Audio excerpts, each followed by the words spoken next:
ఓం శ్రీ మహాగణాధిపతయే నమః. ఓం శ్రీ మహాసరస్వత్యై నమః. ఓం శ్రీ గురుభ్యో నమః. హరి ఓం. ఓం గణానాం త్వా గణపతిగుం హవామహే కవిం కవీనాముపమశ్రవస్తమం జ్యేష్ఠరాజం బ్రహ్మణాం బ్రహ్మణస్పత ఆనశృణ్వన్నోతిభిः సేదసాదనం. ఓం ప్రణో దేవీ సరస్వతీ వాజేభిర్వాజినీవతి ధీనామవిత్రియవతు. ఓం వాగీశాద్యాస్వ మనసः సర్వార్థానాముపక్రమే యం నత్వా కృతకృత్యాస్యుస్తం నమామి గజాననం. యస్య నిశ్వసితం వేదాః యో వేదేభ్యోऽఖిలం జగత్ నిర్మమేతమహం వందే విద్యాతీర్థమహేశ్వరం. శాంతం పద్మాసనస్థం శశిధరమకుటం పంచవక్త్రం త్రినేత్రం శూలం వజ్రం చ ఖడ్గం పరశుమభేదం దక్షభాగే వహంతం నాగం పాశం చ ఘంటాం ప్రళయహుతవహం సాంకుశం వామభాగే నానాలంకారయుక్తం స్ఫటికమణినిభం పార్వతీశం నమామి. ఓమథాత్మానకం శివాత్మానకం శ్రీరుద్రరూపిణమేవం ధ్యాయేతు శుద్ధస్ఫటికసంకాశం త్రినేత్రం పంచవక్త్రం దశభుజగం సర్వాభరణభూషితం నీలగ్రీవం శశాంకచిహ్నం నాగయజ్ఞోపవీతినం నాగాభరణభూషితం వ్యాఘ్రచర్మాంబరధరం కమండల్వక్షసూత్రధరం అభయవరకరం శూలహస్తం జ్వలంతం కపిలజటాజూటినం శిఖాముజ్జోతధారిణం పురుషస్కంధసమారూఢముమాదేహార్ధధారిణం అమృతేనాప్లుతం హృష్టం దివ్యభోగసమన్వితం దిగ్దేవతాసమాయుక్తం సురాసురనమస్కృతం నిత్యం చ శాశ్వతం శుద్ధం ధ్రువమక్షరమవ్యయం సర్వవ్యాపినమీశానం రుద్రం వై విశ్వరూపిణం. ఏవం ధ్యాత్వా ధియః సమ్యక్ తతో యజనమారభేత్. ఓం గురుర్బ్రహ్మ గురుర్విష్ణుః గురుర్దేవో మహేశ్వరః గురుః సాక్షాత్ పరబ్రహ్మ తస్మై శ్రీ గురవే నమః. ఇక్కడ ఓం జ్యేష్ఠ్యం చ ఆధిపత్యం చ మే మన్యుశ్చ మే భామశ్చ మేమశ్చ మేంభశ్చ మే జేమా చ మే మహిమా చ మే వరిమా చ మే ప్రథిమా చ మే వర్ష్మా చ మే ద్రాఘుయా చ మే వృద్ధం చ మే వృద్ధిశ్చ మే సత్యం చ మే శ్రద్ధా చ మే జగచ్చ. అప్పటికి ఒక పనస అయిందండి. మే ధనం చ మే వశశ్చ మే చుషిశ్చ మే క్రీడా చ మే మోదశ్చ మే. ఇక్కడ ఉన్నామండి మనం. జాతం చ మే జనిష్యమాణం చ మే. ఇందులో ఆ క్రీడ అనే పదానికి మనం భారతం మహాభారతంలో ఉండేటటువంటి దాని భాష్యంలో మనకి ఎలా ఇచ్చారో చూసాం మనం. అక్షజ్యోతాది విద్య అంటూ ఆయన అక్కడ దానికి సంబంధించినటువంటివన్నీ అక్కడ అందులో భాగ్యంలో ఇచ్చారు మనకి భాష్యంలో.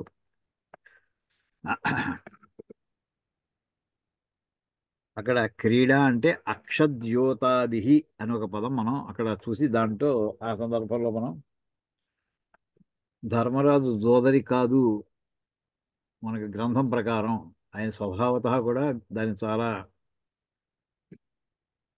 వ్యతిరేకి, దానివల్ల వంశనాశనం అయిపోతుంది అని దృఢమైన అభిప్రాయం ఉండేటువంటి కొన్ని శ్లోకాలు కొంతవరకు జస్ట్ సంక్షిప్తంగా చూసామండి. ఏదైనా కథ చెప్పుకుంటే చాలా టైం పడుతుంది, ఇంకా అలాంటి పదాలు చాలా వస్తాయి కదా. కానీ ఎప్పుడైతే అక్షద్యోతాది అన్నారో వెంటనే మనకి జ్ఞాపకం రావాల్సిన ఇంకో కథ ఉందండి, నలచక్రవర్తి కథ. ఆ నలచక్రవర్తి కథలో కూడా ఈ అక్కడ జరిగిందంతా కూడా నలునికి వాళ్ళ కజిన్ బ్రదర్ వాళ్ళు జూదం ఆడడంలో ఇతన్ని ఓడించారు. కలిపురుషుని యొక్క ప్రభావం ఇతని మీద ఉండడం అని. ఈ కలిపురుషుడి యొక్క ప్రభావం గురించి మనకి వెంటనే అతను ఆ కథంతా మనం అంతా చెప్పుకోవాలనుకో, ఇందులో ఇంపార్టెంట్ ఒక్క ఘట్టం మాత్రం చెప్పుకుంటామని. అతను చివరికి ఋతుపర్ణుడు అనేటటువంటి ఒక మహారాజు దగ్గర ఒంటరివాడుగా చేరాడు. రూపం మారిపోయింది. అంటే ఇతను ఎవరు గుర్తుపట్టలేదు. మంచి ఆజానుబాహు అయినటువంటి వాడు 6 అడుగుల మనిషి కాస్త 3 అడుగుల మనిషి కింద మారిపోయాడు. వికృతమైనటువంటి రూపం కూడా వచ్చింది. అతను ఎవరు గుర్తుపట్టలేనటువంటి ఆకారంలోకి సైజు తగ్గిపోయాడు, ఆకారం మారిపోయింది. ఎవరు ఇతను గుర్తుపట్టలేరు. ఇతని యొక్క ఇంట్రిన్సిక్ క్యాపబిలిటీస్ ఏవేం పోలేదు. ఎన్నాళ్ళకి కూడా ఇతని యొక్క జాడ తెలియకపోవడంతో దమయంతికి ద్వితీయ స్వయంవరం అని చెప్పి ప్రకటించారు వాళ్ళ తండ్రి. దమయంతి మొత్తం మీద అరణ్యాల నుంచి ఆవిడ ఇంటికి పుట్టింటి వెళ్ళిపోయింది. ఈయన ఆవిడ వదిలేసి వెళ్ళిపోతే చివరికి వెతుక్కుంటూ వెతుక్కుంటూ పుట్టింటికి వెళ్ళింది, పిల్లలతో సహా వెళ్ళింది. ఆ పిల్లలు ముందరే పంపించేసారు, తర్వాత ఆవిడ వెళ్ళింది. అక్కడ వెళ్ళిన తర్వాత ఎలా ఆయన ఏం లక్షణాలు చెప్పాలి అంటే, ఈయనకున్నటువంటి అశ్వచోదనం, అంటే రథాలని తోలడంలో ఈయనకున్నటువంటి ఒక నిరుపమానమైనటువంటి ప్రతిభ ఒక లక్షణం, వంటలు చేయడంలో ఉండేటటువంటి రుచికరంగా చేయడంలో ఉండే అద్భుతమైనటువంటి ఒక ప్రజ్ఞ, ఇవి ఈయన యొక్క క్యారెక్టరిస్టిక్స్. ఎవరికి మిగతా వాళ్ళు ఎవరికి లేనటువంటి లక్షణాలు. ఇది ఈ ఋతుపర్ణుడు ఆ దమయంతి తండ్రికి స్నేహితుడు. ఈయన దగ్గర ఈ రుచికరమైనటువంటి ఇదంతా చూసి ఇతని యొక్క చోదనం మీద కూడా కొంత విషయాన్ని తెలుసుకుని, ఇతనే అతని రూపం మారిపోయి ఏదో కారణాంతరవశాత్తు ఈ రూపంలోకి మారాడా అది కన్ఫర్మ్ చేసుకోవాలి. అందుకోసం చెప్పి ఆ ద్వితీయ స్వయంవరం తెల్లారితే ద్వితీయ స్వయంవరం అనగా ఈవేళ మధ్యాహ్నం ఋతుపర్ణుడు, ఇతని పేరు బాహుకుడు. బాహుకుడు నల చక్రవర్తి ఆ మారు రూపంలో ఉన్నటువంటి పేరు. బాహుక మనం విదర్భ దేశానికి వెళ్ళాలయ్యా, టైం చాలా తక్కువ ఉంది, సాయంకాలం సూర్యాస్తమయం లోపుగా వెళ్ళిపోవాలి అని ఇదంతా చెప్పుకుంటూ వస్తాడు. అంటే ఆయన తెలిసి ఇతను అవునో కదా తెలిసిపోవాలి, కన్ఫర్మ్ చేసుకోవడం కోసం. అంటే నిజంగా అక్కడ ద్వితీయ స్వయంవరం ఏం లేదు. ఇతను తీసుకెళ్ళగలడా లేదా, ఇతనికి ఆ రథచోదనం తప్పకుండా వెళ్ళిపోదాం అంటాడు ఇతను. అంటే మరి అంత దూరం మామూలుగా 5-6 రోజులు కనీసం పడుతున్నాయా, నువ్వు ఒక పూటలోనే వెళ్ళిపోతా అంటున్నావు. వెళ్ళిపోతామండి మనకేం పర్వాలేదండి అన్నాడు. కూర్చోబెట్టుకున్నాడు, రథం మీద కూర్చోబెట్టినాడు, ఇంకా ప్రారంభించాడు. ప్రారంభించిన తర్వాత ఆ ఘట్టం అంతా ఇంతగా స్కాన్ చేసి పెడదాం అంటే టైం సరిపోక స్ట్రైట్గా కార్లో క్లాసులోకి వచ్చేసానండి. అద్భుతమైనటువంటి శ్లోకాలు ధరించాయి అందులో, సంస్కృత భారతంలో. అతను కావాలని భుజం మీద కండువా కింద పడేసాడు, మంచి ఫుల్ వేగంతో రథం వెళ్ళిపోతుంటే పడేసి బాహుగా బాహుగా ఒకసారి ఆపోయా, నా కండువా కింద పడిపోయి తీసుకోవాలన్నాడు. నేను వెళ్ళి తీసుకొచ్చేస్తానన్నాడు కూడా. మహారాజా అది మీరు తెచ్చుకోలేరండి అనేసాడు ఇతను. ఏమైందంటే ఇప్పటికే ఇచ్చిన పదం ఒక యోజనం దాటేసాం మనం అప్పుడే. ఆయన అది పడవేయడం, ఆయన చెప్పడం, ఇతను రథాన్ని ఆపడం, అప్పుడప్పుడే యోజన దూరం వెళ్ళిపోయింది. అంటే కొన్ని సెకండ్ల సమయంలో అప్పుడే యోజన దూరం వెళ్ళిపోయింది. అది అంత దూరంలో పడిపోయిందండి, మీరు వెళ్ళలేరండి. అయినా అలసటగా ఉంది, కాసేపు కూర్చోవాలని ఇక్కడ అని చెప్పి సంస్కృత భారతం ప్రకారం ఆ చెట్టు, ఓ చెట్టు ఉంటే చెట్టు దగ్గర కూర్చున్నాడండి. ఆయన పక్కనే ఈయన నుంచున్నాడు బాహుకుడి రూపంలో. ఆయన చూస్తేనే ఈ చెట్టుకి ఎన్ని ఆకులు ఉన్నాయో నేను ఇప్పుడు చెప్పేస్తాను నీకు బాహుక, ఎన్ని పళ్ళు ఉన్నాయో, ఎన్ని కింద పడ్డాయో, ఇవన్నీ టక టక టక వెంటనే చెప్పేశాడండి. ఇతను ఆశ్చర్యపోయాడు. అతను, మీరు చెప్పారు బాగానే ఉంది, ఇది అవునో కాదో నేను ఎలా చెప్పాలి, ఇది పరోక్షం, మీరు అంకి చెప్పారు, ఆ అంకి అవునో కాదో ఎవరు లెక్క పెట్టుకుంటేనే అది కరెక్టో కాదో తేలుతుంది. అలా కాదు, ఇప్పుడు నేను ఇక్కడ చెట్టు కొమ్మ కొట్టి ఆ చెట్టుకు ఎన్ని కాయలు నేను లెక్క పెట్టుకుంటాను, అప్పుడు మీరు చెప్పండి ఎన్ని ఉంటాయో, అది సరిపోతే అప్పుడు మీరు చెప్పినట్టు కరెక్ట్ అని నేను అమ్ముతాను. ఆలస్యం అయిపోతుందయ్యా మనకి అంతా, ఇప్పుడు మన చెట్లు కొట్టుకుంటూ కొమ్మలు కొట్టుకుంటూ కూర్చుంటే ఇక్కడ నేను సాయంకాలం మీకేం పర్వాలేదండి నేను తీసుకెడతానండి అన్నాడు ఇతను. అనేప్పుడు అతనికి కావాల్సిన ఏంటంటే ఈ వేగంతో తీసుకెళ్ళగలిగినవాడు, ఆ వేగంతో ఇంకెవ్వరూ లేరు ఒక నవచక్రవర్తి తప్ప. అది ఒక స్టెప్ అతను కన్ఫర్మ్ అయిపోయింది. సరే అయితే కొట్టు, ఆ చెట్టు ఏదో కొడతా, చెట్టు కొడతావు కొమ్మే కొడతావు కొట్టు అంటే ఓ చెట్టు కొట్టి అతను అంకీల ముందర కాయలు పళ్ళని లెక్కట్టేసినాడు ముందర. ఇప్పుడు చెప్పండి సార్ రాజా మహారాజా చెప్పండి అన్నాడు. చెప్పాడండి ఆయన, క్షణకాలంలో చెప్పేశాడు. ఇతను అప్పటికి ఆశ్చర్యపోయాడు. నరచక్రవర్తి అంటే బాహు రూపంలో ఉన్నటువంటి అతను, ఇది అపూర్వమైన విద్య అండి మీ దగ్గర ఉన్నది, నాకు ఆ విద్యను ప్రసాదించండి అని అడుగుతాడు. అప్పుడు అతను అంటాడు, మరి నీ దగ్గర అశ్వవిద్య ఉంది కదా, అశ్వవిద్య నాకు ఇస్తే ఈ విద్య నీకు ఇస్తాను నీకు. ఎందుకంటే సామాన్యంగా విద్య నేర్చుకోవడానికి 3 పద్ధతులు అండి. గురు శుశ్రూషయ విద్య, పుష్కలేన ధనేనవ, అథవా విద్యయా విద్య, చతుర్థో నోపపద్యత అంటారండి. గురువు గారికి సేవ చేసుకుని విద్యను సంపాదించుకోవడం ఒక పద్ధతి. రెండో పద్ధతి ఏంటంటే ఇవాళ మన కాలేజీలో ఫీజు కట్టేసినట్టుగా పుష్కలేన ధనేనివా, శుభ్రంగా డబ్బిచ్చేయండి, మళ్ళీ ఆయన వెనక ముందు చూసుకోకలేకుండా గురువుగారు ఆయన దగ్గర విద్య నేర్చుకోవడం, అది రెండో పద్ధతి. లేదు నేను నీకు విద్య నేర్పుతా, నాకు నువ్వు విద్య నేర్పు. వినిమయం అలాగా అనేవాడికి ఇతను ఒప్పుకుంటాడు. ఒప్పుకుని ఇతను ముందర అప్పుడు ఆయన దగ్గర ఈ విద్య నేర్చుకుంటాడండి. దీని పేరు ఏంటంటే అక్ష హృదయం. ఈ అక్ష హృదయం అనేది దానివల్ల ఏంటంటే సంఖ్య ఏ అంకెల మీద కంట్రోల్ వస్తుందిటండి. తనకి ఏ అంకి భావంలోకి వస్తే ఆ అంకి ఎదురుగుండా కనిపిస్తుంది. అక్ష హృదయం. దీని మీద ఆ శాస్త్రం మీద మన తిక్కన గారు, మన నన్నయ్య గారి తర్వాత నన్నయ్య గారి అరణ్య పర్వంలో ఆ పద్యం దాని మీద ఆయనే రాశారు, మరి ఎర్రాప్రగడ రాశారు తెలియదు కానీ ఆ పద్యం దొరికిందండి. అది స్కాన్ చేసి పెట్టాను. ఇది ఒక్కసారి అక్ష హృదయం అనే పద్యం మీద దాని మీద ఇది అండి అరణ్య సంస్కృత శ్లోకం కాదు, తెలుగు. ఇది అక్ష హృదయం అనగా విదితంబగు విద్య. దీని విధ్యుక్తముగా మదినెరుగు నరుడు సంఖ్యావిధుడగు దుష్కృత కళంక విషముక్తుడగున్. ఇది ఆంధ్ర మహాభారతంలో అరణ్యపర్వంలో ఉందండి. ఈ విద్య ఏదైతే ఉందో, అంటే ఎదురుగా చింత చెట్టు ఉంటే ఆ చింత చెట్టుకి ఆకులు ఉన్నాయి. చింత చెట్టు చింతాకు ఎంత ఉంటుంది, చాలా చిన్నది బుల్లిది. దాన్ని ఎవరైనా లెక్క పెట్టగలరా? అది కూడా లెక్క పెట్టా కానీ పెర్ఫెక్ట్ గా నెంబర్ మ్యాచ్ అవుతుంది అండి. అది ఇది అక్షహృదయం అనగా విదితంబగు విద్య, అంటే నేర్చుకుంటే వచ్చేటటువంటి విద్య. అంటే ఇదేదో మనకి కర్ణ పిశాచి లేదా ఇంకో పిశాచి ఇలాంటివో మనకి ఎవరో వాళ్ళు ఎవరో ఇవి చెప్పినట్టు లేదా మనకి టక్కుటమారు విద్యలు ఇలాంటివి ఏది కాదండి. ఒక గురుముఖత నేర్చుకుంటే వచ్చేటటువంటి విద్య. అలాంటి ఒక విద్య మన దేశంలో ఉండేదండి. దీని విధియుక్తముగా, విధియుక్తం అంటే విధి ప్లస్ ఉక్తము, దానికి శాస్త్రోక్తమైనటువంటి ఏ పద్ధతిలో ఏదైనా ఉపదేశ పద్ధతిలో ఎవడైతే మనిషి తెలుసుకుంటాడో అతను సంఖ్యావిధుడగు, అతనికి సంఖ్యల యొక్క తత్వాన్ని తెలిసినటువంటి వాడు అవుతాడు. ఇప్పుడు మనకి సున్నా అలాగైతే ఏమంటే మనకు 100 దాకా అంకెలు వచ్చునా రాదా? అందరికీ వచ్చును. 100 ఏమిటి ఇలా 10 లక్షలు కాబట్టి చెప్పమంటే టైం ఇస్తే చెప్పుకుంటూ పెడతామండి.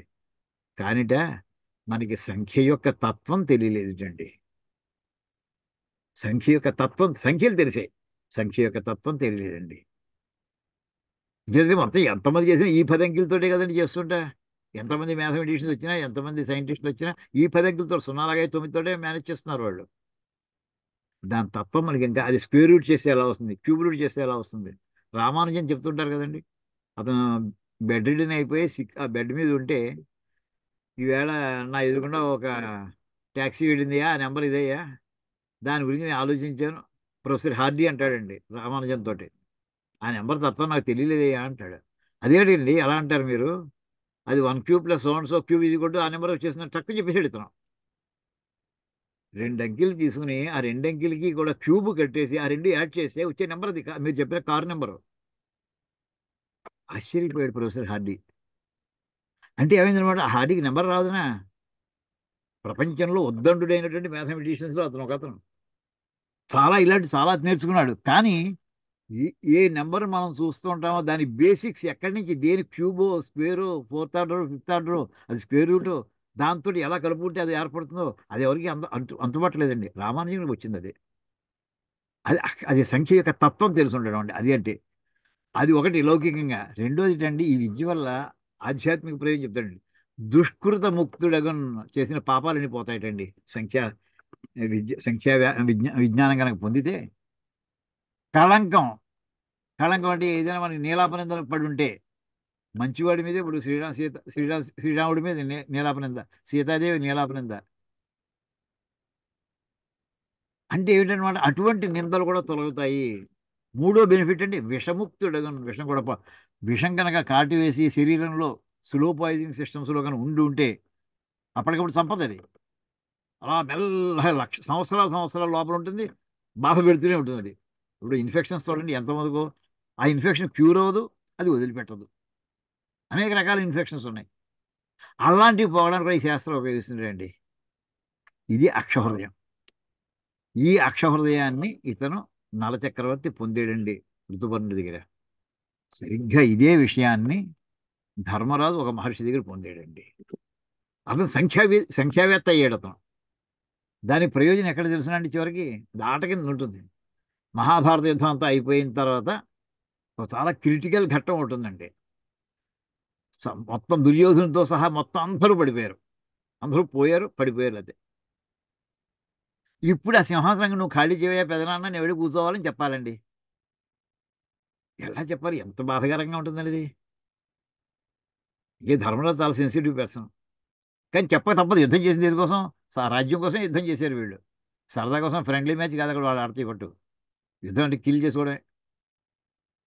వెళ్ళారు కృష్ణ పరమాత్మ యొక్క ముందు అతను మొదలు పెట్టుకుని వీళ్ళంతా వెనకాల వెళ్ళారు. వెళ్ళిన తర్వాత ధృతరాష్ట్రుడు విషం కక్కుతాడండి. విషమే. భీముడిని అయితే నలిపి పడేద్దామని అది మనకి ధృతరాష్ట్రుడి కౌగిలను చూస్తుంటాం. వీళ్ళందరూ వచ్చిందా నాకు భీముడు ఎక్కడున్నాడు, భీముడు ఎక్కడున్నాడు అని అడిగి నిజంగా కృష్ణ పరమాత్మ ఆపి అసలు భీముడిని ఆపి అక్కడ విగ్రహం అంటే విగ్రహాన్ని ముందర పెట్టించాడండి. పిండి పిండి చేసేసాడు ఇనప విగ్రహానికి వస్తాను. అది సిమెంట్ విగ్రహం కాదండి, ఇనప విగ్రహం. దాన్ని పిండి పిండి చేసేసాడు. ధృతరాష్ట్రుడి కౌగిలంటే ఎంత భయంకరైందో చూడండి. తర్వాత తెలిసింది అది. అయ్యయ్యో అని కాసేపు ఏడుస్తాడు. అయ్యో నా భీముడు పోయాడు, భీముడు పోయాడు. ఎక్కడికి పోలేదు, ఇక్కడే ఉన్నాడు పక్కన చెప్తారు. ఆ సమయంలోనండి అక్కడ ధృతరాష్ట్రుడు ఒక మాట అంటాడు. అంటే ధర్మరాజుని పరోక్షంగా నిందించడం, ప్రత్యక్షంగా అండు. మా కుర్రాడు దుర్యోధనుడు ఎంత దుర్మార్గుడు, ఎంత తెలివి తక్కువడయ్యేవాడు, ఎంత మహాపాపం చేసాడయ్యేవాడు.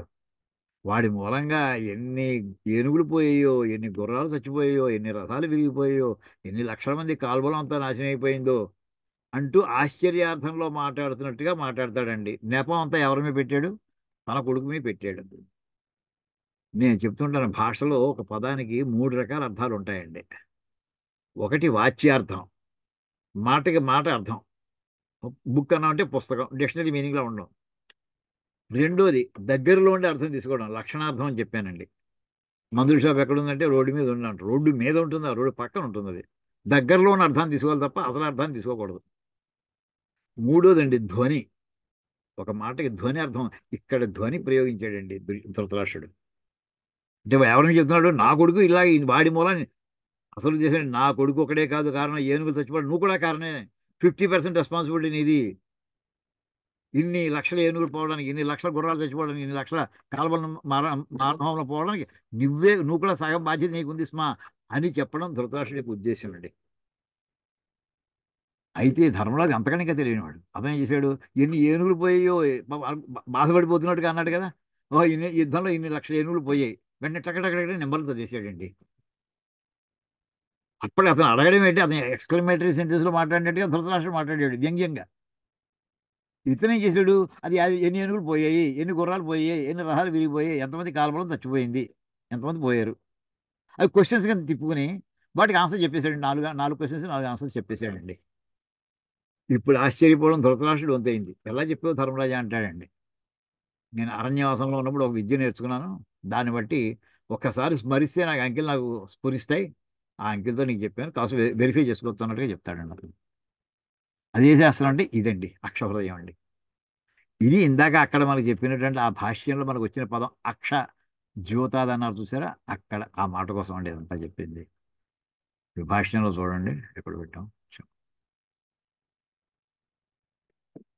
ఇక్కడ చూడండి. క్రీడా అక్షద్యోతాది. ఆ అక్షహృదయం అనే పదం గురించి ఇప్పుడు ఈవేళ పద్యం చూపించానండి.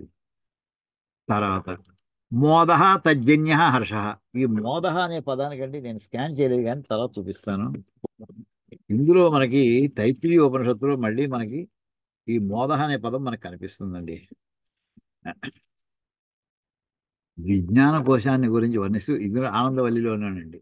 ఆనందవల్లి అంటే రెండో చాప్టర్, తైత్రీయ ఉపనిషత్తులో రెండోది అంటూ ఓం అది ఇలా ఉంటుందండి. మంత్ర అనువాకం అంతా కూడా ఇలా ఉంటుంది. ఓం విజ్ఞానం యజ్ఞం తనుతే కర్మాణి తనుతేపి చ విజ్ఞానం దేవాः సర్వే బ్రహ్మజ్యేష్ఠముపాసతే విజ్ఞానం బ్రహ్మ చేద్వేద తస్మాచ్చేన్న ప్రమాద్యతి శరీరే పాప్మనో హిత్వా సర్వాన్ కామాన్ సమశ్నుత ఇతి తస్యైష ఏవ శారీర ఆత్మా యః పూర్వస్య తస్మాద్వా ఏతస్మాద్విజ్ఞానమయాత్ అన్యోంతర ఆత్మానందమయః తేనైష పూర్ణః స వా ఏష పురుష విధ ఏవ తస్య పురుష విధతాం అన్వయం పురుష విధ తస్య. ఇక్కడి నుంచి స్టార్ట్ అవుతుంది.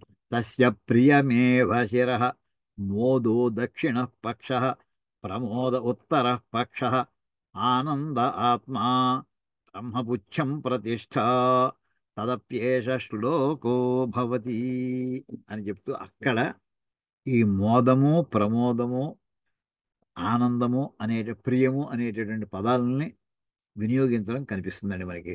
ఆనందవల్లిలో కనిపిస్తుంది. ఇది ఎక్కడ కనిపిస్తుంది అంటే ఏ సందర్భం అంటే అందులో ఈ పంచమయ కోశ వర్ణన జరుగుతూ ఉంటుందండి. అంటే శరీరం ఎలా నిర్మాణం అయింది అసలు. ఈ శరీరంలో మొట్టమొదటి భౌతికమైనటువంటి మన రూపం మనకి ఏదైతే కనిపిస్తుందో అది అన్నమయ కోశం అని చెప్పారు దాన్ని. దాని లోపల ప్రాణమయ కోశం. ఆ ప్రాణమయ కోశం గురించి మొన్న చెప్పుకున్నామండి మనం. అది ప్రాణ అపాన ఉద్యాన చెప్పుకున్నాం కదండి. ఆ సందర్భంలో రెండోది. మూడోది మానసికమైనటువంటి మూడోది. నాలుగోది విజ్ఞానమయ కోశం అండి. అది మనోమయ కోశం, ఇదేమో విజ్ఞానమయ కోశం. ఈ విజ్ఞానమయ కోశం లోపల ఉండేది ఏమిటి అంటే అక్కడ అసలు ఉండేది లోపల ఆనందమయ అని చెప్పి దానికి అయితే ఏదైనా చెప్పేప్పుడు ఒక పురుషుడికి చెప్పినట్టుగా ఒక వ్యక్తికి చెప్పినట్టుగా కుడి పక్క ఎడం పక్క శిరస్సు ఇలాంటివి లేదా వెనకాల భాగం ఇలాంటి కొన్ని పదాలు చెప్తే మనకు ఒక ఊహ అందుతుందనే ఉద్దేశంతో శిరస్సు శిరస్థానీయం ఇది, దీని శిరస్సుగా భావించండి, దీని కుడివైపుగా భావించండి, దీని ఎడం వైపుగా భావించండి, దీని వెన్నెముక కింద భాగంగా భావించుకోండి అని అలాగే చెప్పడానికి ఇక్కడ తస్య ప్రియమేవ శిరః ఇక్కడ ఉండేటటువంటి ప్రియము అనేటటువంటి శిరస్సు అండి, ఇష్టము. మోదో దక్షిణ పక్ష మోదం అనేటటువంటి కుడివైపు భాగంలా తీసుకోండి. ప్రమోద ఉత్తర పక్ష ప్రమోదం అనేది ఒకటి ఉంది, అది ఎడమవైపు భాగంగా తీసుకోండి. అసలు శరీరం అసలు భాగం అంతా ఏమిటయ్యా ఆనంద ఆత్మ, అది ఆనంద స్వరూపుడయ్యా. బ్రహ్మపుచ్చం ప్రతిష్ట వెనకాలంతా తోక భాగం. బ్రహ్మపుచ్చం అంటే వేదం ఎక్కడ పరబ్రహ్మమే, అది వెనకాల భాగం అని చెప్పి అక్కడ ఒక రూపకల్పన చేసి చోట అక్కడ మోద అని అడిగాడండి. ఇక్కడ మనం ఏమిటి అడుగుతున్నాడు పరమశివుడిని, నాకు మోదాన్ని ఇవ్వబోయా అని అడుగుతున్నాడండి. ఇవన్నీ ఏమిటి లిస్ట్ అంతా ఏంటి, పరమశివుడిని ప్రార్థిస్తున్నా. అందులో వస్తువులన్నీ కూడా నాకు క్రీడనియ్యి, ఆటనియ్యి, ఆటలో ఆనందాన్ని ఇయ్యి అని అన్వయం చేసామనుకోండి. ఆటలో ఆనందం ఎప్పుడు వస్తుందండి, నెగ్గినప్పుడే వస్తుంది. అంటే ప్రతి ఆటలోనూ నేను నెగ్గేట్లా చెయ్యి అని చెప్పడం ఒక అర్థం వస్తుందండి. అంటే ఓడిపోకూడదు. ఇప్పుడు ఒక క్రికెట్ ఆడారనుకోండి, ఇంకోటి ఆడారనుకోండి, ఒకటి నెగ్గుతాడు, ఒకడు ఓడిపోతాడు. ఓడిపోయిన వాడు దుఃఖపడుతూ ఉంటాడు. బెట్ కనుక కాస్తే అందులో ఇంకా నష్టపడతారు వాళ్ళు, ఇంకా బాధపడతారు ఓడిపోయిన వాళ్ళు. ఇక్కడ ఏమిటనమాట, నేను ఆట ఆడుకుంటూ సంతోషించాలి, ఆట ఆడుకున్న దాంట్లో నెగ్గి ఇంకా సంతోషించాలి. ఆ రెండు పదాలు అన్వయంగా దగ్గర పెట్టుకుంటే అది ఒక అర్థం వస్తుందండి. లేదా అంటే తజ్జన్య అన్నారంటే అంటే అంటే క్రీడ వలన వచ్చే జనించేటటువంటి హర్షం అని. మామూలు విడిగా తీసుకుంటే క్రీడాచమే మోదశ్చమే, అది ఏ పదానికి ఆ పదం అన్వయించుకుంటూ పెడితే నాకు మోదాన్ని ఇవ్వయా అంటే నాకు ఇందులో ఉండేటటువంటి బ్రహ్మ మన జ్ఞానాన్ని నాకు ప్రసాదించు అని అక్కడికి లింక్ పెట్టినట్టు కనిపిస్తుందండి ఇది. ఏదైనా ఉపనిషత్తులో పదం దేనికోసం వచ్చింది, అక్కడది ఆనంద స్వరూపాన్ని వర్ణించడానికి వచ్చింది. ఆనంద ఆత్మ సెంటర్లోనంతా ఆనందం. ఆనందానికి ఒక కుడివైపు దానికి ఎడమవైపు అది మామూలు ఆనందం ఉండదు. కానీ ఓ భాగం చెప్పాడు అంతే దాన్ని. అంటే శారీరకమైనది కానీ ఇంద్రియాలతో సంబంధించి కానీ ఇంకో రకమైనటువంటి మొత్తం అంతా ఆ భాష్యాన్ని మళ్ళీ విడిగా పెడతాం అనుకోండి. కానీ అది ముందర బ్రాట్గా చెప్పడం ఈ పదం అక్కడి పదం కనిపిస్తుందండి ఇది. అంటే ఏది వాడినా కానీ చమకంలో అది దానికి అత్యంత గొప్ప ప్రయోజనం ఉంటే తప్ప ఇక్కడ వాడి ఉండరు అసలు. అలా తీసుకుందామండి. ఆ రకంగా మోద తజ్జన్య హర్ష. మోద అంటే హర్ష, ఆనందం. అది తర్వాత పదం అండి క్రీడాచమే మోదశ్చమే జాతంచ మే జనిష్యమాణంచ మే. జాతం అంటే పూర్వ సిద్ధ అపత్యం, అంటే పూర్వమే సిద్ధించినటువంటి సంతానము, అంటే పూర్వమే ముందర పుట్టేసినటువంటి వాళ్ళు. జనిష్యమానం అంటే ఇక పుట్టబోయేటటువంటి వాళ్ళు. ఏంటి ఇక్కడ పుట్టేసిన వాళ్ళని నాకు కోరుకోవడం అర్థం ఏంటండి అసలు, పుట్టబోయే వాళ్ళని కోరుకోవడం అర్థం ఏంటి. అందులో ఉన్న అటు మధ్యలో మనం ఉన్నాము అంటే మనకంట ముందర మనకంట తర్వాత అని అర్థం వస్తుంది. పూర్వసిద్ధం అంటే ఎవరి రిఫరెన్స్ అది, మన రిఫరెన్స్. నేను జపం చేసుకుంటున్నానంటే చమకం పారాయణ చేసుకుంటున్నానంటే నాకంట ముందర పుట్టినటువంటి వాళ్ళు వాళ్ళు నాకు లభించుగాక, లేదు నా తర్వాత పుట్టేటటువంటి వాళ్ళు నాకు లభించు. ఏమిటి లభించడం అంటే ఏమిటి, ఏం కోరుకుంటున్నాడు ఇక్కడ అంటే పూర్వం పుట్టినటువంటి సిద్ధ పురుషులు ఎవరైనా ఉండి ఉంటే వాళ్ళ యొక్క సౌభాగ్య లక్షణాలు నాకు వచ్చేట్లా చేయి. అదేంటి మనం కోరుకోవాల్సింది. దుర్మార్గుల యొక్క లక్షణాలు నాకు కావాలని ఎవరు కోరుకోకూడదు, కోరుకోరు కూడా. అయితే ఏదో పుట్టాం కదా అని జీవితం గడిచిపోతుంది కదండి. పుట్టిన తర్వాత మనం ఏం కోరుకోవాలంటే ఆ మహానుభావుడు ఎలా జీవించాడో అలా జీవించాలి అని ఒక ఆదర్శాన్ని మనం పెట్టుకోవాలి. మన వాడు పెద్ద పెద్దవాళ్ళు మహానుభావులు కథలు చెప్తూ ఉంటారండి మనకి. దానివల్ల ఏమిటి ప్రయోజనం ఏంటంటే రే నువ్వు కూడా అలా తయారు ప్రయత్నం చేస్తే అవ్వగలవు. అని ఆ భావం తెలియాలంటే ఆ దానికోసం పూర్వపు షోడశ మహారాజుల కథలో, షట్ చక్రవర్తుల కథలో, ఓ రామాయణంలో శ్రీరామచంద్రుడి కథో, లేదా లక్ష్మణుడు ఒక్కొక్క పాత్ర తీసుకుని వాడు అలా జీవించాడయ్యా, ధర్మరాజు అలా చేశాడయ్యా, భీముడు ఇలా చేశాడయ్యా, సామాన్యుల వాళ్ళు ఎలాంటి చారిత్రక పురుషులు వాళ్ళు, అలా నువ్వు కూడా ఇంతవరకు నీకు తెలియదు, నువ్వు ప్రయత్నం చేయి, అవుతావు నువ్వు అని మనకి పూర్వ మహర్షులు మహానుభావుల యొక్క జీవిత చరిత్రని ఆదర్శంగా మాకు చూపించి ఆ సద్గుణాలన్నింటినీ కూడా మాకు వచ్చేట్లా చేయవే తప్ప వాళ్ళని కట్టకట్టుని మా దగ్గర రమ్మని కోరిక కాదండి ఇది. అలా అనిపిస్తుంది నాకు. అయితే విచిత్రం అండి, ఇక్కడ జాతం అనడంతో పుట్టేసిన వాళ్ళు అన్నాం కదండి, ఈ పుట్టిన వాళ్ళ వివరాలు మేము ఏం చేసామంటే అండి, కరోనా వచ్చినప్పుడు వేద భారత తరఫు నుంచి క్లాసెస్ కండక్ట్ చేసామండి పిల్లలకి. వాల్యూ బేస్డ్ మన ఏఐకి ancient Indian knowledge and value system అని చెప్పి కండక్ట్ చేసి అపూర్వమైన స్పందన వచ్చిందండి. 300 మంది 400 మంది చదువుకున్నారండి. వాళ్ళకి భాగవతంలో పద్యాలు, పోతనేడు భాగవతంలో 75 పద్యాలు నేర్పాం, కంఠస్థం అయిపోయాయండి. మహాభారతంలో నన్నయ్య గారు ముందర మేము ప్రారంభించి నన్నయ్య గారు 6 పద్యాలు చెబుదాం, తిక్కన గారు 6 పద్యాలు చెబుదాం, ఎర్రాపరెడ్డి 6 పద్యాలు చెబుదాం, 3 6 18 అనుకున్నామండి. చివరికి అది 108 పద్యాలు వెళ్ళిపోయింది. మొన్న మీరు అందరూ గమనించే ఉంటారు, 2 ఏళ్ల క్రితం నాడేమో 20,000 మంది చదివారు, మొన్న అయితే 30,000 మంది చదివారండి. ఇవన్నీ ఏం చూపిస్తున్నాయి, ఆ మహానుభావుల యొక్క మనకి గాథల్లోంచి కవిత్రయం మనకు అందించినటువంటి సుభాషితాల పద్యాలన్నీ కూడా మనం చదివించినవి, అత్యద్భుతమైన పద్యాలు అవి. ఇదండి జాతం అంటే. నాకు వెంటనే ఇది అనుకోకుండా నిన్న ఏం జరిగిందంటేనండి, అసలు ధర్మరాజు జాతకం దొరుకుతుందా మనకి? ఏ రాశిలో అతని కొంతైనా, భీముడిది కానీ అర్జున్ ఎలాంటి వాళ్ళు అండి వాళ్ళు అసలు? ఇప్పుడు వీళ్ళు భీష్ముడిని ఏదో అన్యాయంగా చంపారు లేదా పడగొట్టారు చెప్తారు, కొన్ని భీష్ముడు పడగొట్టగలిగాడు ఆ వీళ్ళని, ద్రోణాచార్య పడగొట్టగలిగాడు, అంత శత్రుత్వం వహించినటువంటి వాడు. వాడు ముందరే డిక్లేర్ చేశారు, పాండవులు మేము అందులో అర్జునుని విషయంలో మేము ఏం చేయలేము, అతను ఆపగలుగుతాం అంతే, మాక్సిమం మేము చేయగలిగింది.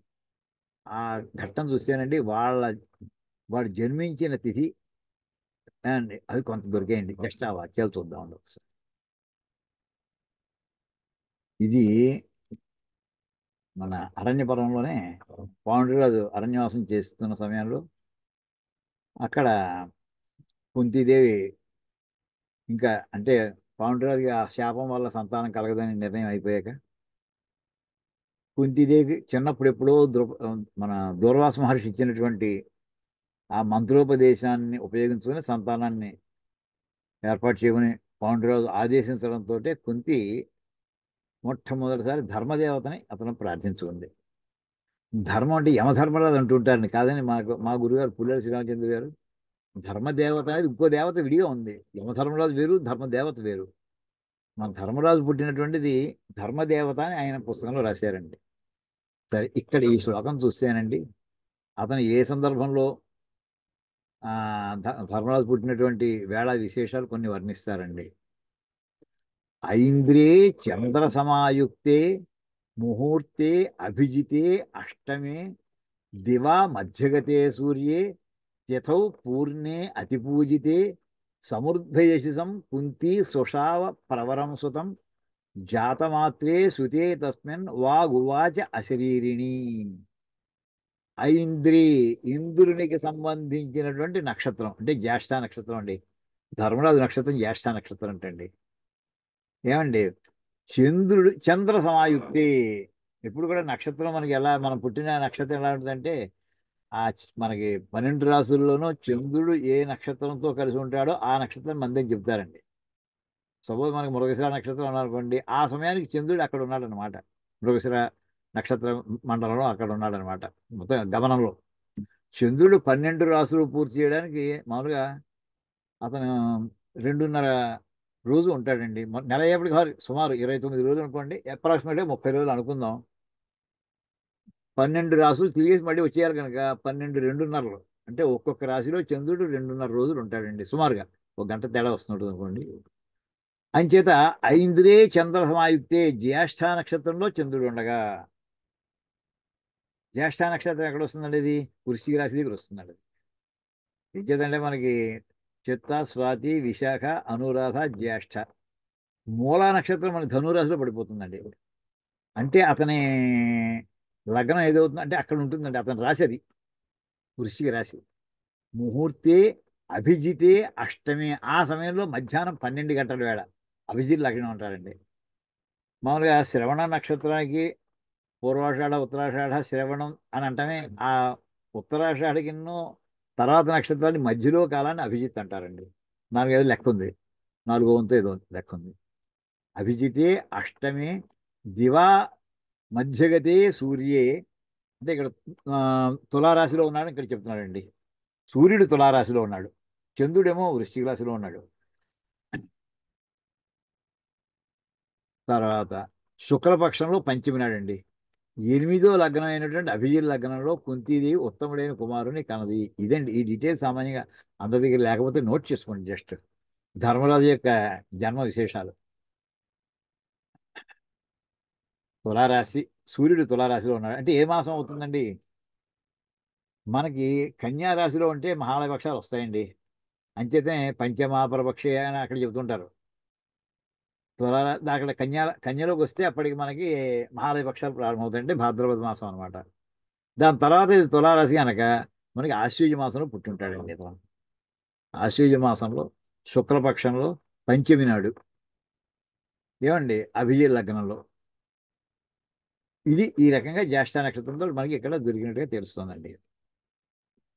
ఇది ధర్మరాజు యొక్క జన్మ విశేషాలు. తను పుట్టినప్పుడు అశరీరవాణి ఆకాశవాణి చెప్తుంది ఏంటండి, అత్యద్భుతం ఈ కుర్రాడు. ఏష ధర్మభృతం. ఇదండి అంటే పుట్టడం అంటే జాతం అని అన్నది సరే. పుడితే ఎలాంటి వాడు పుట్టాలంటే ఇలాంటి వాడు పుట్టాలన్నట్టుగా. ఏష ధర్మభృతాం శ్రేష్ఠ. మొట్టమొదటి మనకి మన సనాతన ధర్మానికి వెన్నుముక ఏమిటంటే ధర్మం. అసలు సనాతన ధర్మంలోని ధర్మం అనే పదం ఉందండి. ఆ ధర్మాన్ని నిలబెట్టేటటువంటి వాళ్ళలో చాలా శ్రేష్ఠుడు అవుతాడు ఇతను. భవిష్యతి నరోత్తమ. ఇతను మామూలు చక్రవర్తిగా చాలా ఇతను భవిష్యత్ కాలంలో ఇతను చక్రవర్తి అవుతాడు. విక్రాంత మహాపౌరుషవంతుడు. యుధిష్ఠిర అంటే యుద్ధంలో స్థిరంగా ఉంటాడు ఇతను. సత్యవాక్ రాజా పృథ్వ్యాం భవిష్యది. భూలోకంలో అలాంటి వాడు ఇతను పుట్టినటువంటి కుర్రాడు. యుధిష్ఠిర ఇది ఖ్యాత. పాండో ప్రథమజస్వత. భవిత ప్రథితో రాజా త్రిషు లోకేషు విశ్వత. ఇతను రాబోయే కాలంలో ముల్లోకాలంలో తల్లి ప్రసిద్ధి పొందేటటువంటి మహారాజు అవుతాడే ఇతను. ఎలాగంటే యశస తేజస చైవ వృత్తేన చ సమన్విత. ఇతను యశస్సుతో కీర్తిలో కూడా అటువంటి వాడు, తేజస్సులో అటువంటి వాడు, నడవడికలో కూడా అంత గొప్పవాడు అవుతాడయ్యా.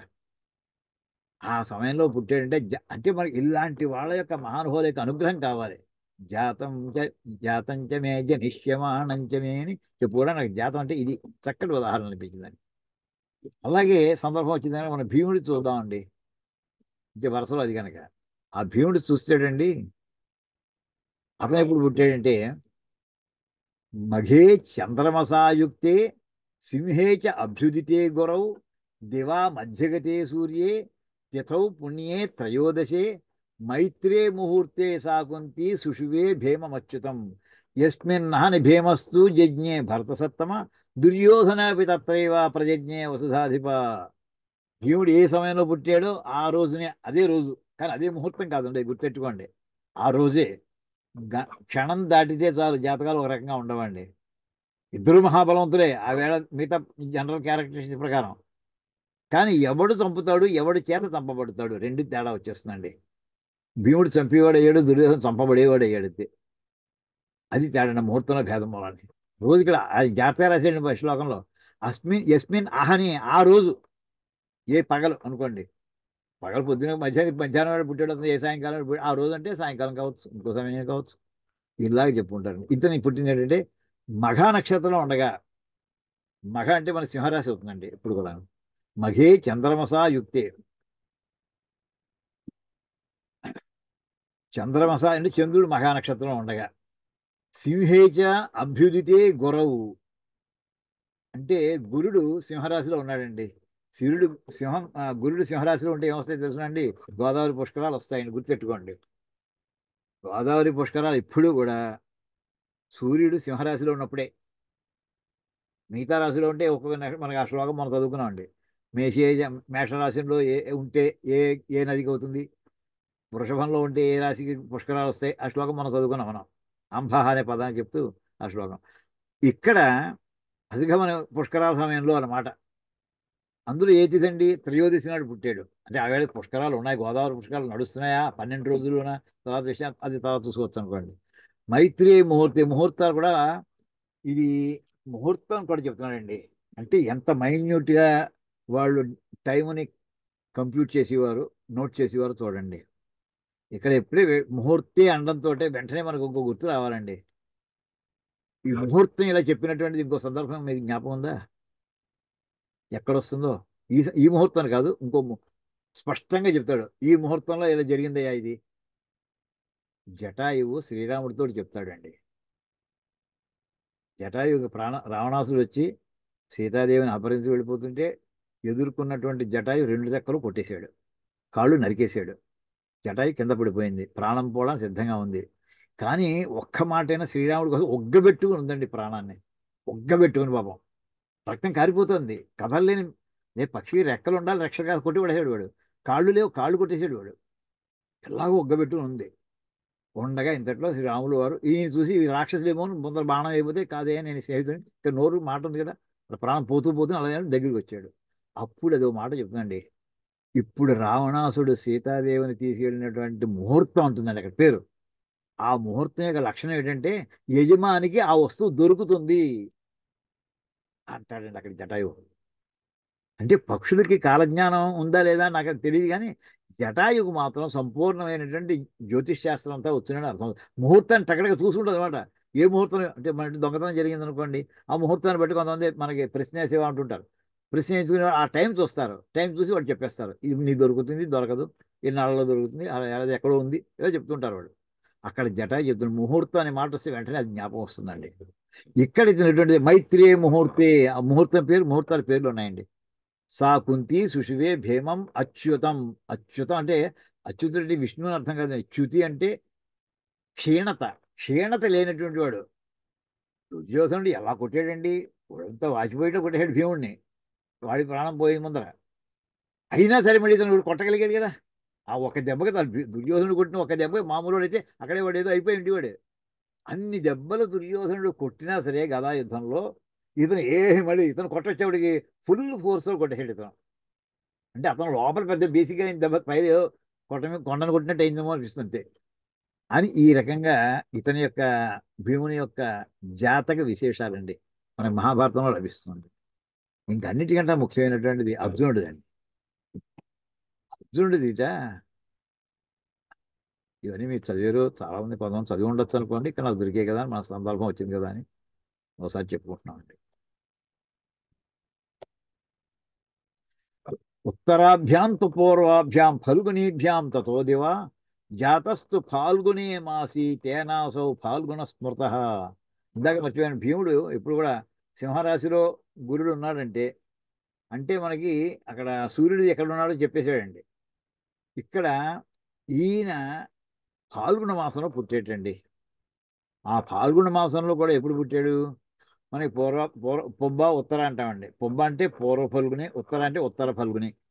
ఒక నక్షత్ర మండలం వెళ్ళిపోయి రెండో నక్షత్రం ఈ రెండింటికి మధ్య సంధికాలంలో పుట్టేటండి ఈయన. ఫాల్గుణ మాసంలో పూర్వ ఫల్గుని, ఉత్తర ఫల్గుని నక్షత్ర సంధికాలంలో పగలు పుట్టాడు ఈయన. అంటే మాసం తెలిసింది. సామాన్యంగా ఎప్పుడు కూడా నక్షత్రం మనకి మాసాల పేర్లు ఎలా పెట్టారంటే ఫాల్గుణ మాసం అంటే ఆ వేళ పౌర్ణమి అయి ఉండాలి. ఆ నక్షత్రం ఏ నక్షత్రంతో పౌర్ణమి కలుస్తుందో ఆ ఆ మాసం పేరు ఆ నక్షత్రం పేరే పెట్టేశారండి. ఫల్గుణం, ఫల్గుణ నక్షత్రాలతోటి చంద్రుడి పౌర్ణమి వస్తుంది కనుక ఆ మాసం పేరు ఫాల్గుణం అండి. అంటే అతను పౌర్ణమి నాడు పుట్టాడు, ఇంక అనుమానం అక్కలేదు. ఇంకేదంటే పగలు పుట్టాడు అంటున్నాడు, నక్షత్రాలు కలిసి అంటున్నాడు, పూర్వ ఫల్గుని ఉత్తర ఫల్గుని, ఫాల్గుణ మాసం అని కూడా చెప్పేశాడు. ఫాల్గుణ మాసం ఎప్పుడు అవుతుంది, చంద్రుడు ఆవేళ పౌర్ణమి అయ్యి ఉండాలి, లేకపోతే అవుతుంది ఆవేళ ఫల్గుణ నక్షత్రాలు ఉన్నాయన్నట్టు కనుక. ఈ రకంగా ఈ డేటా మనకి ఇక్కడ దొరుకుతుందండి. ఇదంతా ఎందుకంటే జస్ట్ సందర్భం వచ్చింది కదా అని జస్ట్ రిఫరెన్స్ కోసం. అంటే ఇలాంటి మహానుభావులు ఇతని గురించి అండి మనకి ఎక్కడా వినలేదండి అసలు. అర్జునుడి యొక్క జన్మ సమయంలో జరిగినటువంటి దేవతలు చేసినటువంటి ఆనందోత్సవాలు అసలు మనం 3 పేజీలు రాసాడండి. 3 పేజీలండి. దేవతలందరూ వచ్చేసేటండి, ఋషిగణాలందరూ వచ్చేసేటండి, రుద్రగణాలందరూ వచ్చేసేటండి. అయితే అందరికీ కనిపించరు వాళ్ళు, దివ్యశక్తులు ఉన్నటువంటి మహర్షులు ఆ ప్రాంతంలో ఉన్నటువంటి మహర్షులు కనిపించారు వాళ్ళందరూ కూడా. ఇంకా ఇక అప్సరసలు వాళ్ళు ఎంత నాట్యం చేశారట అవన్నీ అక్కడ చెప్పుకుంటూ వస్తాడండి. వాళ్ళందరూ తీసి అక్కడ చూడండి. జాతమాత్రే కుమారేతు వాగువాచ అశరీరిని మహాగంభీర నిర్ఘోష నభో నాదైతీ తదా. భో నాదైతే అంటే ఆకాశం పిక్కటి ఇట్లాగా మొత్తం అక్కడ ఆకాశవాణి మాట్లాడుతోంది అండి. ఇక్కడ చెప్పండి ఇతను ఇంకా ఎంత అతను భవిష్యత్ అంతా చెప్పేశారండి వాడు అక్కడ. కార్తవీర్య సమ కుంతి, ఓ కుంతి, ఇప్పుడు నీకు పుట్టినటువంటి పిల్లవాడు ఎలాంటి వాడు అనుకుంటున్నావు? కార్తవీర్యార్జునుడితో సమానమైన వాడు, శివతుల్య పరాక్రమ, శివుడితో సమానమైన పరాక్రమం అంటే అర్థం ఏంటి? వెంటనే ఇందులో ధ్వని ఏమిటండి? శివుడితో యుద్ధం చేయగలడు వీడు, ఈ కుర్రాడు. అదే కదా మనకి కిరాతార్జునుడి కథ. అతనితో సమానమైనటువంటి పోటీ పడతాడంటే శివుడితోటి ద్వంద్వ యుద్ధం చేస్తాడని. ఏష శక్రయ అజయ్య, ఇంద్రుని వరే ఓడిపోవడం అనేది ఉండదు. కానీ ఇక్కడ మనకి ఏంటంటే వెంటనే ఈ కథలో ఈ దీనివల్ల మన సూచిత ఏమిటంటే ఇంద్రుడే నెగ్గలేకపోయాడండి కొంతమంది నివాత కవచులు అనే రాక్షసుల్ని. అతను నెగ్గలేక అర్జునుడిని తీసుకెళ్ళి అర్జునుడి చేత యుద్ధం చేయిస్తాడండి. అంటే ఇంద్రుడి కంటే అధికమైనటువంటి శక్తిశాలి అయి ఉంటాడు. యశస్తే ప్రథయిష్యతి, నీ కీర్తి మారుమోగిపోతున్నది. కౌంతేయుడు అన్నా అంటే అర్జునుడు అన్నావో ఇంకా నీ పేరు ఎంత మారిపోతుందో చూసుకో. ఇంకా ఎటువంటి వాడు? ఆదిత్య విష్ణునా ప్రీతి, విష్ణుమూర్తి వామనుడిగా పుట్టి అదితికి ఎంత సంతోషాన్ని కలిగించాడు, ఇతను నీకు అంత సంతోషాన్ని కలిగిస్తాడు. యథాభూత్ అభివర్ధిత తథా విష్ణు సమహ ప్రీతిం వర్ధయిష్యతి, నీకంత విష్ణువు ఎలా అయితే అదితికి అతను ఆనందాన్ని కలిగించాడో నీకంత ప్రీతిని వృద్ధి చేస్తాడమ్మా అంటూ ఇంకా ఎన్ని రాజ్యాలు నెగ్గుతాడో. ఏష మద్రాన్ వశే కృత్వా కురుంశ్చ సహసోమకై చేది కాశీ జరోషాంశ్చ కురులక్ష్మీం వహిష్యతి. ఇతను మద్ర దేశాలు అంటే మాద్రి ఉండేటటువంటి ప్రదేశం ఏదైతే ఉందో ఆ ప్రాంతాన్ని నెగ్గుతాడు, కురుభూములు నెగ్గుతాడు, చేది కంటే మొత్తం శిశుపాలు ఉండే రాజ్యాలు నెగ్గుతాడు. కురులక్ష్మిని ఇతను అంటే కౌరవ లక్ష్మిని ఎవరు చెప్పుకుంటామే, వాళ్ళ సంపద అంతా ఇతని వల్ల ఇతని వల్ల చేరుతుంది. ఇంకా అది కాకుండా గతోత్తర దిశం వీర, ఉత్తర దిక్కు పెడతాడు. రాయసూ యాగం చేసిన అర్జునుడికి పంపించిన దిక్కు ఉత్తర దిక్కు అండి.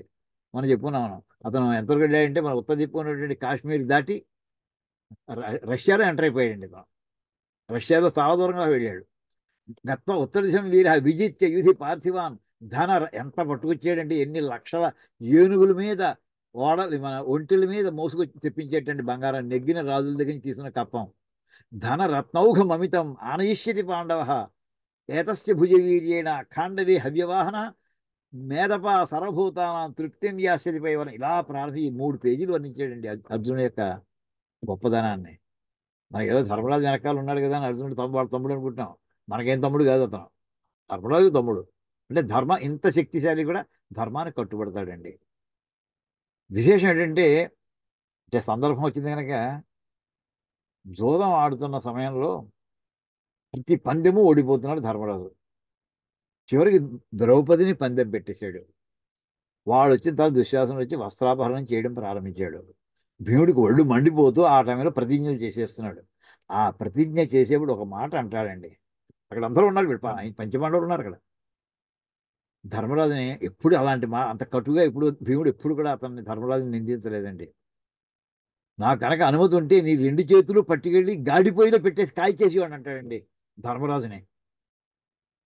ఏ చేతితో నువ్వు పందాలు వేసి ద్రౌపది నువ్వు పందెం వడ్డేవో ఆ 2 చేతులు ఏం చేస్తానంటే చేతులు పట్టుకుని గాడిపోయేలో పెట్టి చేతులు కాల్చేసేవాడిని, 2 అరిచేతులు కూడా కాల్చి పడేసేవాడిని అని అంటాడండి.